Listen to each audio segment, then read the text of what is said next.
Welcome to the Real Life Resilience Podcast. Stories of recovery from life's most difficult trauma with Stacy Brookman. Anytime that you have known shame, when you know that there is a reluctance to enter the details, the nature of the story that you have suffered, when it's hard to hold that event and allow your heart to grieve and allow your heart to know freedom, those are just some of the signatures that indicate that your brain still holds, even today, maybe 20, 30, 40 years later, some of the vestiges of trauma. And therefore, it implies very clearly there is still work to be done. This is Stacy Brookman, and I'm glad you're listening to Real Life Resilience, the only podcast that connects you with the world's best resources for becoming a resilient person. Today's podcast is the first in a trilogy of interviews from the folks at the Allender Center in Seattle. The Allender Center is an amazing place, and they're passionate about bringing healing and restoration to a hurting world. It's right on point in the world we live in because everyone has been hurt in some way. Before we discover more, let me share something with you that might change your life. You've been through tough times in your life. We all have. But there's a powerful truth. Your stories will reveal wisdom that you don't know you possess. The question now is, where do you start?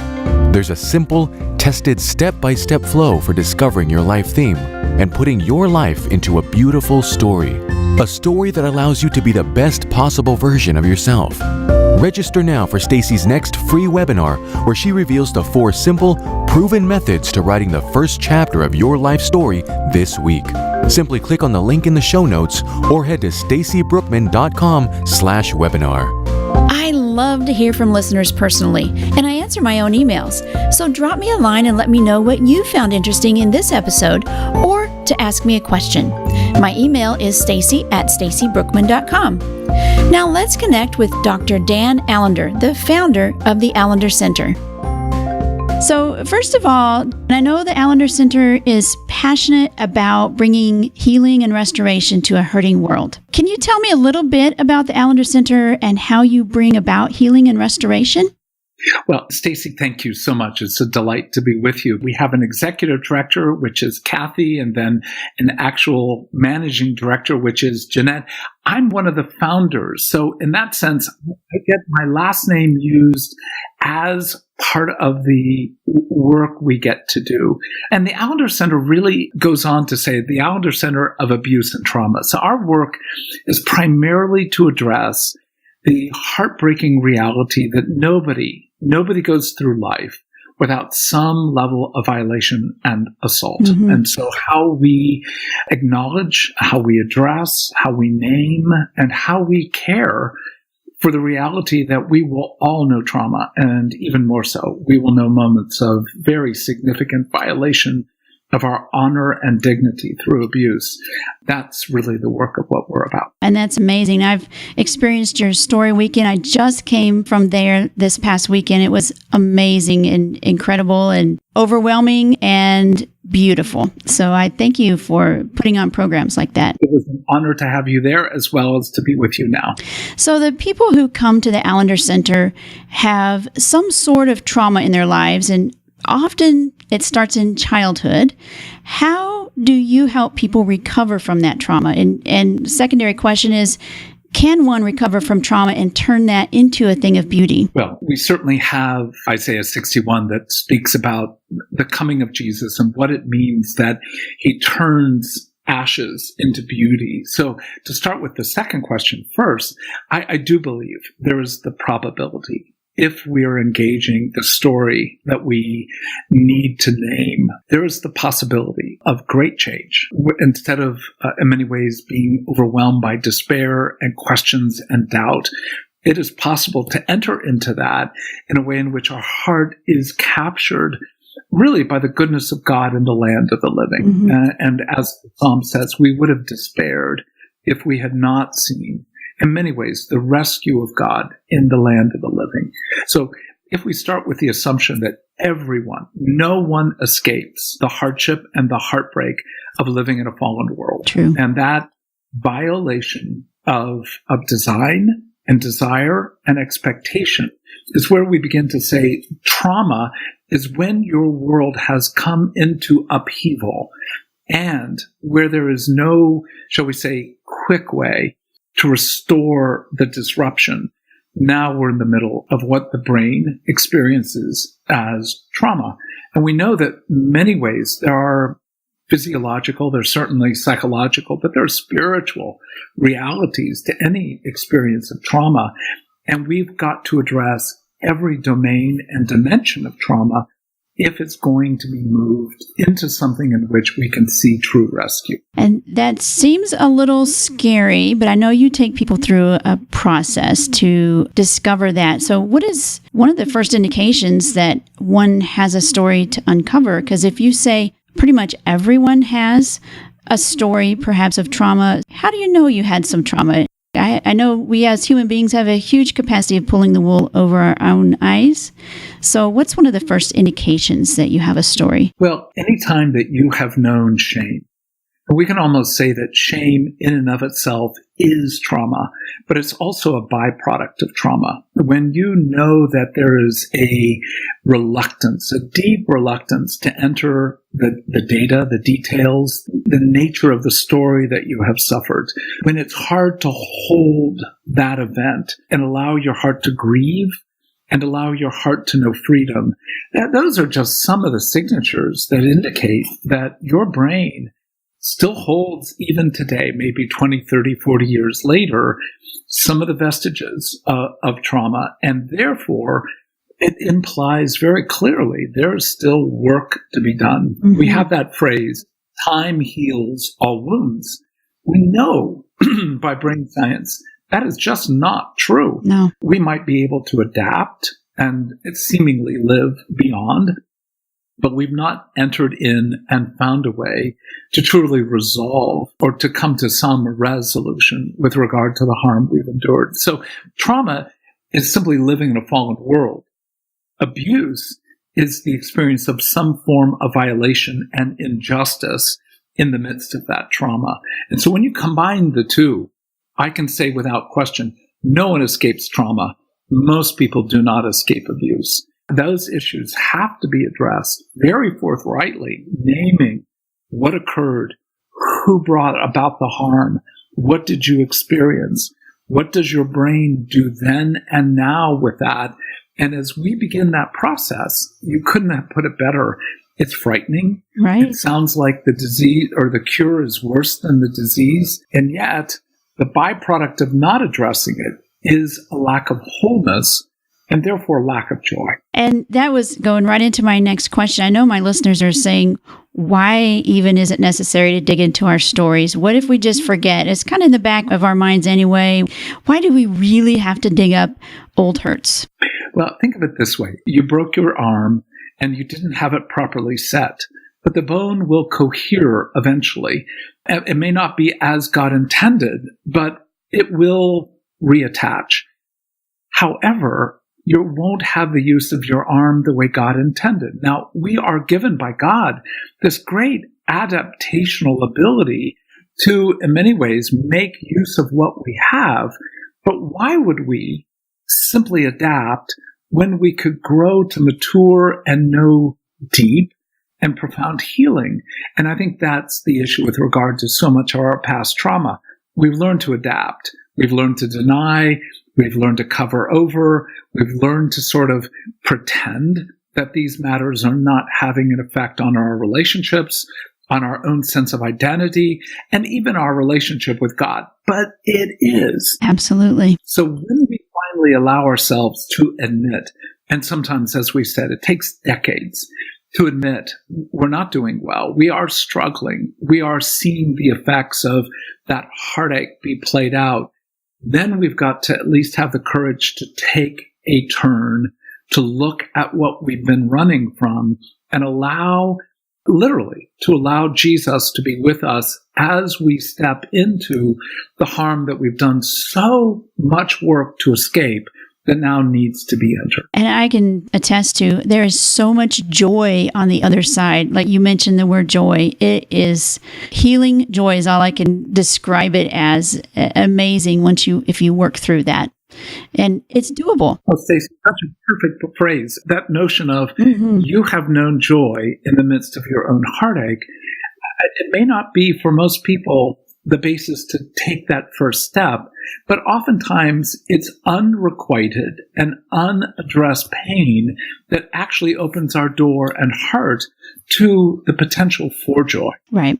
Now, I know that you've talked a little bit about the brain and some of the things that happen in our brain when trauma happens. Can you describe that for our listeners and kind of give them a sense of part of this trauma is actually something physical that happens in your brain? Yeah, and we won't go into great detail, but let's just say that when trauma occurs, the left prefrontal lobe, which is the part of our brain that shapes and controls our ability to develop language, to think, to make choices, fundamentally goes offline, which is why we often stumble in the midst of trauma, why we don't think elegantly and make often good decisions, because we really have a portion of our brain deeply disrupted when we're in trauma.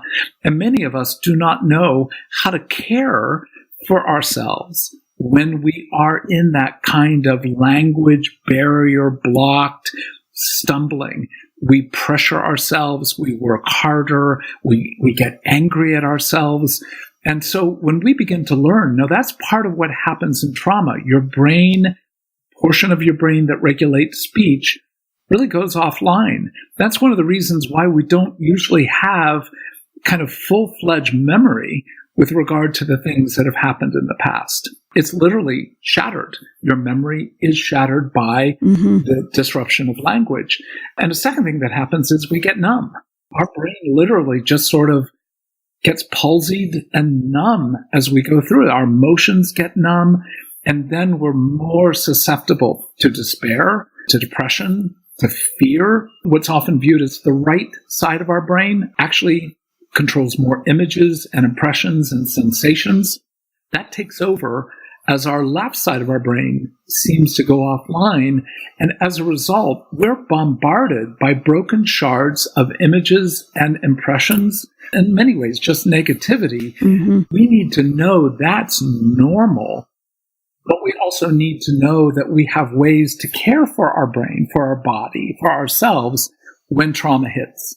Now, when it's 20, 30, 40 years ago, that becomes even more important to understand that when you re-enter those memories, you're going to have some of the same fear, emotion, sensations, body sensations that you had in the actual trauma itself. So we need to learn how to be kind to our brain, kind to ourselves. You know, when Scripture says, do you not know that it is the kindness of God that leads to repentance? It's a central concept for how we engage our hearts.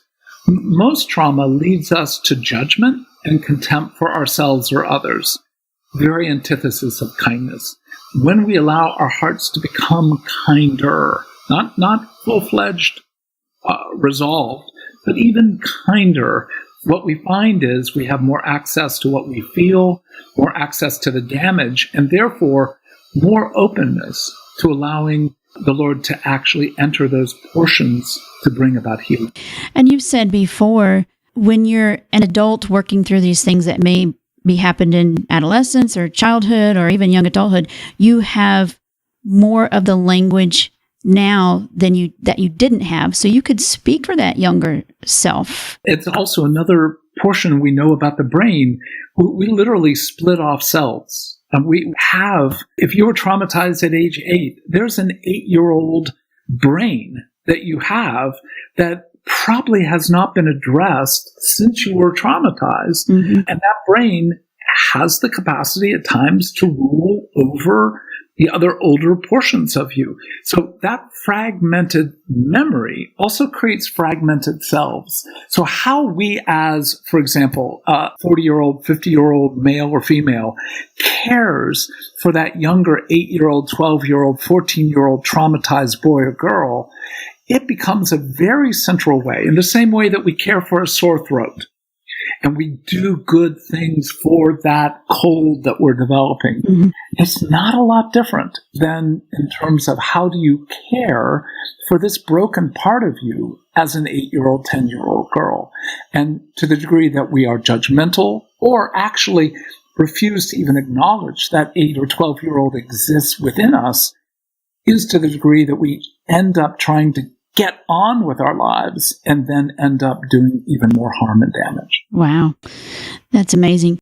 Further, you say that typically there are 3 to 5 stories that shape our lives as we grow up, and they're so powerful that we start to make decisions on our lives and how we're going to live on the basis of how those stories affect us. Can you tell me a little bit more about that? Well, I say 3 to 5. There could be 300 to 500, but we know that there are at least 3 to 5 stories of significant shame that bound your heart to certain ways of living, to certain kind of, how do I escape?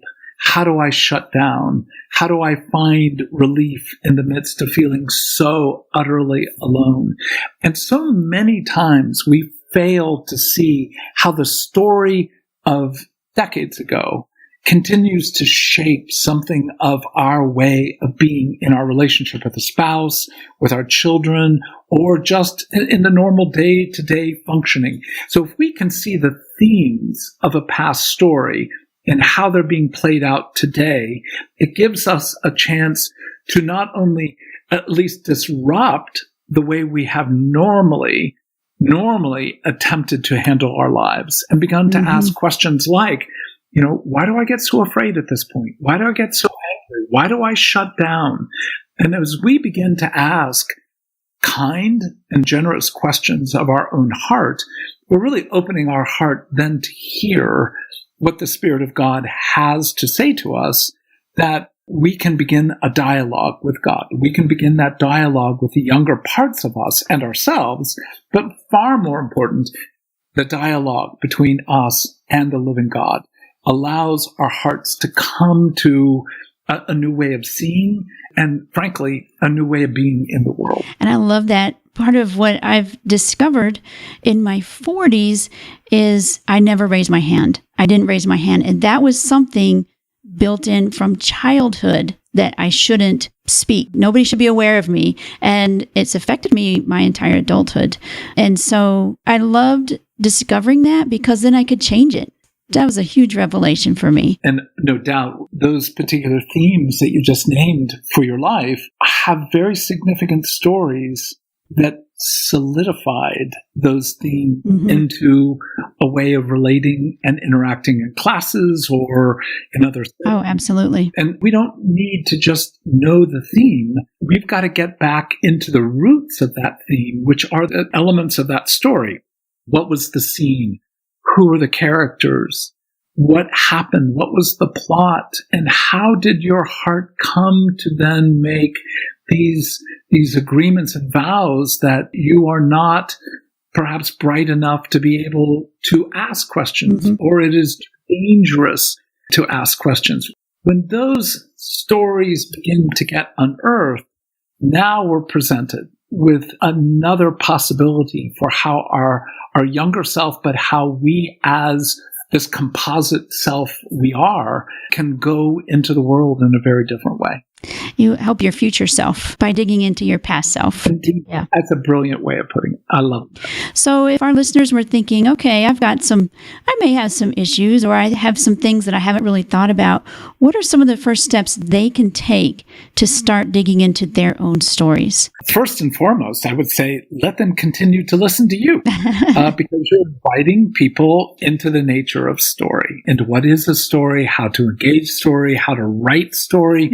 We find so often, and research backs this up to the nth degree, when you write about some of the very significant stories, just the writing alone begins to change some of our brain bioprocesses. Right. Changes our sense of affectance and power and goodness. But we need good guides. And that's why I would say the work that you're doing, Stacey, is just so hopeful. Oh, thank you. they certainly could join us on the Allender Center. We too have a blog. We have courses, online courses.